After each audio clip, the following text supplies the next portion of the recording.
तो फिल्म की शुरुआत होती है ऑस्कर नाम के एक बच्चे को दिखाते हुए जो किसी से बदला लेने की प्रैक्टिस कर रहा था। असल में हमेशा से उसे सारे ही बच्चे बुली कहते थे। उसके अंदर कभी इतनी ताकत नहीं रही थी कि वो अपने लिए स्टैंड ले सके या अपना बदला ले सके। रात में बस वो ये ख्याल करके ही खुश हो जाता था कि वो अपना बदला दूसरों से ले रहा है। आज भी जब वो ये सब कर ही रहा था तो उसे विंडो से अपनी ही उम्र की एक लड़की देखने को मिली। उसका नाम एली था, जो ऑस्कर के ही नेबर में शिफ्ट हुई थी और उसके साथ बस एक ही आदमी था। ऑस्कर उनमें ज्यादा इंटरेस्ट शो नहीं करता पर अपना चाकू अपने तकिए के नीचे रखते हुए सो जाता है। हम उन नए नेबर्स को देखते हैं। उन्होंने आते ही अपनी विंडोज को कवर करना शुरू कर दिया है। एली के साथ के जो बूढ़ा आदमी था उसका नाम था हाकान। अगले दिन शाम में हम देखते हैं कि हाकान बहुत ही अजीब काम कर रहा था। उसने एक आदमी को पकड़ा हुआ था और रोड के साइड पर जंगलों के बीचों बीच उसे उल्टा लटकाया हुआ था, जिसके बाद वो उसके गले पे कट लगाते हुए उसे जान से मार देता है और उसका खून इकट्ठा करना शुरू कर देता है। इससे पहले कि वो सारा खून इकट्ठा करता या कुछ और करता, यहाँ पर एक डॉग आ गया जिसके पीछे पीछे उसका मालिक भी, और इस तरह हाकान को अपना जुर्म छुपाने के लिए यहाँ से भागना पड़ा। यहीं पर ऑस्कर भी आज घर से बाहर निकलकर किसी से बदला लेने की प्रैक्टिस कर रहा था, अपने चाकू से दरख्त पर वार करते हुए। तभी उसे एली देख लेती है।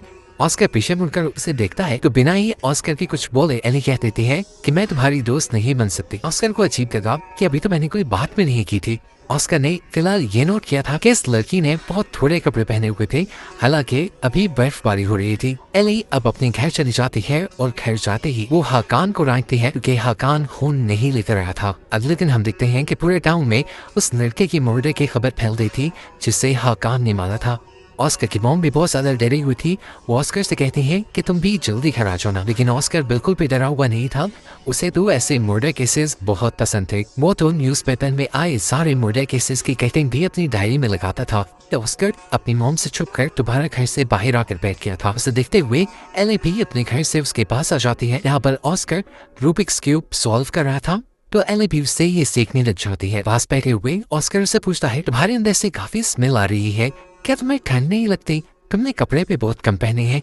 एली उसे नहीं में जवाब देती है और ऑस्कर अब उसे अपना रूबिक्स क्यूब देकर अपने घर चला जाता है। और उसके पीछे जाने पर हम देखते हैं कि एली का चेहरा थोड़ा बूढ़ा बूढ़ा लग रहा था और उसके अंदाज से ऐसा भी लग रहा था कि जैसे उसे बहुत ज्यादा भूख लग रही हो। सीन कट होकर हमें रोड पे एक कपल को दिखाया जाता है। ऊपर ब्रिज पर इनका दोस्त भी था जो इन्हें हाथ हिलाकर बाय कह रहा था। यहाँ पे एक आदमी से एक बच्ची हेल्प मांगती है और जैसे ही वो बच्चे के पास जाता है तो बच्ची झपट कर उसकी गोद में चढ़ जाती है और एकदम से उसकी गर्दन पर हमला कर देती है। हम देखते हैं ये एली थी जिसने इस आदमी के ऊपर हमला करके अब इसका खून चूसना शुरू कर दिया था और ये सब ऊपर से इस आदमी के दोस्त ने भी देखा था। एली की इस हरकत से ये तो यहाँ फाइनली रिवील हो ही गया कि एली एक वैम्पायर है और हाकान जो उस दिन किसी का मर्डर करके खून जमा कर रहा था वो भी एली के लिए ही कर रहा था। वो जब घर आई तो हाकान उससे बहुत ज्यादा डांटने लग जाता है और इनकी बहस को कमरे की दूसरी तरफ से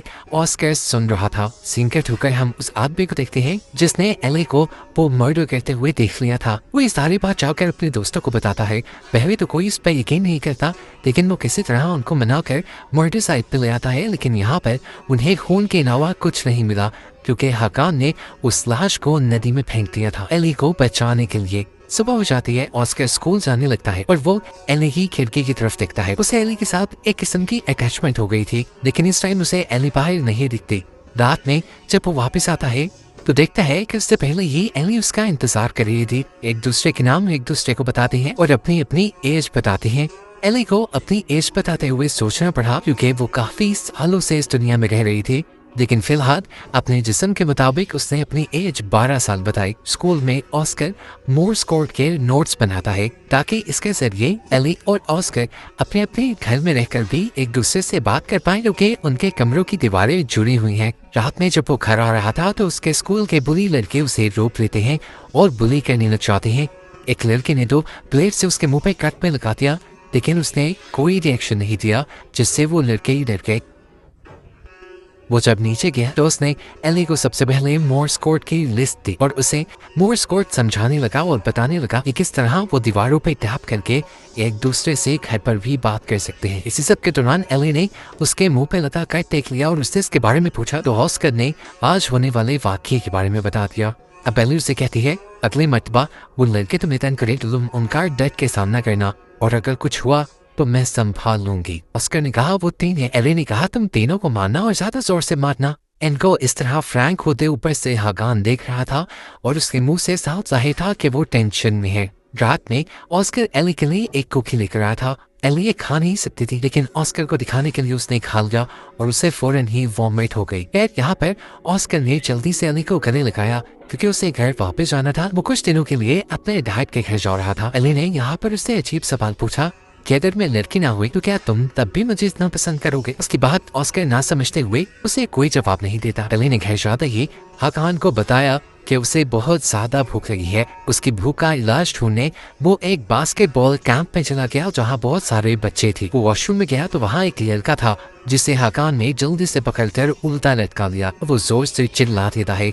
उसके दोस्त अंदर आ जाते हैं। अब ये लड़के हाकान को पहचान न लेते, इसलिए डरकर हाकान अपने ही मुंह पे वॉशरूम में पड़ा हुआ एसिड डाल देता है और हाकान को फौरन हॉस्पिटल पहुंचा दिया जाता है। एली को भी वैम्पायर्स वाली अच्छी हियरिंग सेंस से पता चलता है कि हाकान अब हॉस्पिटल में पहुंच चुका है।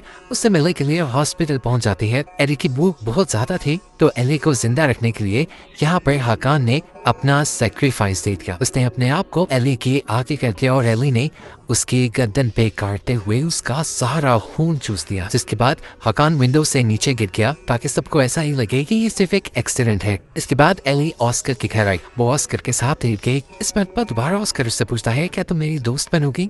तो एली ने इस मरतबा भी यही जवाब दिया कि मैं लड़की नहीं हूँ।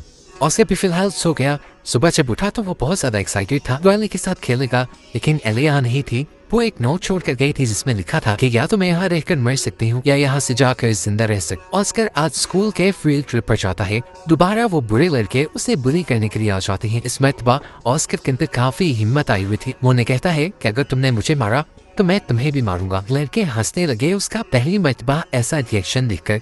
उन्होंने ऑस्कर पर एतबार नहीं किया। एक लड़के ने ऑस्कर को थप्पड़ मारा तो ऑस्कर ने भी अपने हाथ में पकड़ी हुई स्टिक उसके सर में मार दी। इसी ट्रिप में 2 बच्चों को उस आदमी की लाश में मिल जाती है जिसे इलाई ने मारा था और ये मर्डर छुपाने के लिए हाकान ने उस लाश को नदी में फेंक दिया था। सर्दी की वजह से ये नदी फ्रीज हो चुकी थी। उसकी लाश ज्यादा दूर नहीं जा पाई और इन बच्चों को मिल गई और उसकी अजीब मौत की खबर सनसनी की तरह पूरे शहर में फैल गई। शाम में वो दोबारा एली के पास जाता है और खुशी से अपनी बहादुरी के किस्से सुनाता है। बातों ही बातों में ऑस्कर ने अपना हाथ पे काट लिया। वो खून से अपनी वफादारी दिखाते हुए एली से दोस्ती के लिए पूछने वाला था, लेकिन एली तो उसके खून पे टूट पड़ी। अजीब सी हो गई वो और उसने ऑस्कर से कहा कि तुम भाग जाओ। ऑस्कर नहीं भागा तो वो खुद भाग गई। वो जानती थी कई दिन की भूखी थी वो, अब बिना खून पिए वो जिंदा ना रह पाती। भागकर वो एक दरख्त पे चढ़कर बैठ गई कि अब कोई भी यहाँ से गुजरेगा तो वो उसका शिकार कर लेगी। जबकि अब हमें उस आदमी को दिखाया गया जिसने एली को पहले देखा था अपने दोस्त के ऊपर हमला करते हुए। वो भी बाहर में ही बैठा हुआ था कि उसकी भाई उसे मनाने के लिए आई। वो उसे घर चलने को कहती है, लेकिन ये आदमी गुस्सा कर देता है और नाराज होकर उसकी वाइफ बाहर निकल जाती है। उसका भाई निकलना ही था कि एकदम से एली ने दरख्त से जंप करते हुए उसके ऊपर छपक कर उसका खून पीना शुरू कर दिया। शुक्र था कि पीछे से इस लड़की का दोस्त निकल आया था जिसने एली को पाँव मारते हुए अपनी दोस्त से दूर किया और इस तरह उसकी जान बच गई। एली यहाँ से भाग जाती है और ये लड़का अपनी फ्रेंड को घर पहुंचा देता है। सुबह होने पर उसने जैसे ही विंडो खोली तो धूप उसकी बॉडी को दर्द देने लगी। यहाँ हम देखते हैं कि उसका कभी एली के बगैर दिल नहीं लग रहा था। अपने डैड के घर होने की वजह से वो हर रात उससे मिल नहीं पा रहा था, इसलिए वो भागकर अपने मॉम के घर आ गया। अब वो लड़की जिसपे एली ने हमला किया था, वर्जीनिया, हम देखते हैं कि वो भी वैम्पायर बन चुकी है क्योंकि उसे भी खून की भूख लग रही है और वो अपनी इस क्रेविंग को समझ भी नहीं पा रही थी। वो अपनी नेबर के घर गई तो वहाँ बहुत सारी कैट्स थी जिन्होंने एक वैम्पायर को सेंस करते ही उसके ऊपर हमला कर दिया। उनसे बचते हुए गिरते पड़ते किसी तरह वर्जीनिया हॉस्पिटल पहुंच जाती है। ऑस्कर अब एली के घर आ चुका था। एली की हरकतों से वो भी जान गया था और वो पहली मर्तबा एली से पूछता है, क्या तुम वैम्पायर हो? एली भी अपनी हकीकत नहीं छुपाती और हाँ में जवाब देती है। वो पूछता है, क्या तुम डेड हो यानी मर चुकी हो? तो एली ने ना में जवाब दिया। वो जिंदा थी। ऑस्कर को लग रहा था कि वो अकेली रहती है तो वो काफी गरीब होगी, लेकिन एली ने उसे अंदर जाकर दिखाया कि उसके पास बहुत सारी दौलत और कीमती चीजें थी जो उसने अपने शिकार से चुराई थी। एली उससे कहती है, अगर तुम्हें पैसों की जरूरत है तो मैं तुम्हें बहुत सारा पैसा दे सकती हूँ, लेकिन ऑस्कर को तो दोस्ती चाहिए थी। वो इस टाइम चुपचाप यहाँ से चला गया। हॉस्पिटल में हम वर्जीनिया को देखते हैं जहाँ उससे उसके दोस्त मिलने आए थे। वही दोस्त जिसने एली को उसके ऊपर हमला करते हुए देखा था, वो अपने दोस्त से कहती है, ये तरफ बहुत बुरी है, मैं तो अपने आप को संभाल रही हूँ, लेकिन मुझे नहीं पता वो लड़की अपने आप को संभाल पाएगी या नहीं। वो कितनों की जान लगी, तुम जाओ और जाकर उसे खत्म कर दो। सुबह भी हो चुकी थी, वो इस वैम्पायर वाली जिंदगी से आजादी चाहती थी, इसीलिए उसने अपने दोस्त से कहकर विंडोज खुलवा दी और रोशनी उसके ऊपर पड़ते ही वो झुलस गई, आग लग गई उसने और वो खत्म हो गई। इस रात एली पहली मर्तबा ऑस्कर के घर आती है और उससे पूछती है, क्या मैं अंदर आ जाऊं? ऑस्कर कहता है, अगर मैं तुम्हें इजाजत ना दूं तो क्या होगा? एली अंदर आ जाती है और हम देखते हैं कि उसकी नाक, कान, आंख हर जगह से खून निकलने लगा था, वो मरने के करीब थी। तो ऑस्कर ने फौरन उसे इजाजत देती, हाँ आ जाओ अंदर, और इस तरह उसकी जान बची। इस टाइम इन दोनों की बातें हम देख पाते हैं और यहाँ पर पहली मर्तबा एली ऑस्कर को अपना असली बुरा रूप दिखाती है। इतनी देर में ऑस्कर की मॉम भी अब ऑस्कर के कमरे में आने वाली थी। एली को छुपाने के लिए उसने विंडो के जरिए एली को एली के घर भेज दिया और रात गहरे होने पर वो भी विंडो के जरिए एली के घर चला गया। पूरी रात ये लोग बातें करते हैं और बातें करते करते ही सो जाते हैं। सुबह जब ऑस्कर उठा तो उसे एक नोट मिला कि मैं वॉशरूम में हूँ, मैं तुमसे मिल नहीं सकती, हम रात को दोबारा मिलेंगे। उसने इस लेटर में ये भी लिखा था कि ऑस्कर मैं तुम्हें पसंद करती हूँ। ये जानकर ऑस्कर काफी खुश हुआ। अगली रात ऑस्कर दोबारा एली के घर आता है और यही हम देखते हैं वर्जीनिया का दोस्त भी एली को मारने के लिए यहाँ आ चुका था। अब वो हाथ में एली को पूरे घर में ढूंढ रहा था और एकदम से उसे एली वॉशरूम में भी मिल गई। ऑस्कर ने उसे अंदर आता देख लिया था। इससे पहले कि ये हाथ में एली को कोई नुकसान पहुंचाता, ऑस्कर उसे चाकू दिखाते हुए रोक देता है।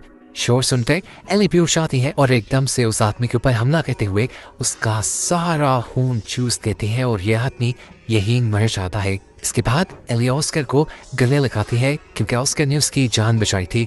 इतना सब होने के बाद मैं यहाँ नहीं रुक सकती, अगर मैं यहाँ रुकी तो मैं पकड़ी जाऊंगी, मुझे अब जाना होगा। ऑस्कर काफी उदास हो गया, लेकिन खैर थोड़ी देर बाद हमें स्कूल में दिखाया गया कि ऑस्कर को एक कॉल आई थी। उसे उसके क्लास फेलो स्विमिंग कोर्ट में बुला रहे थे।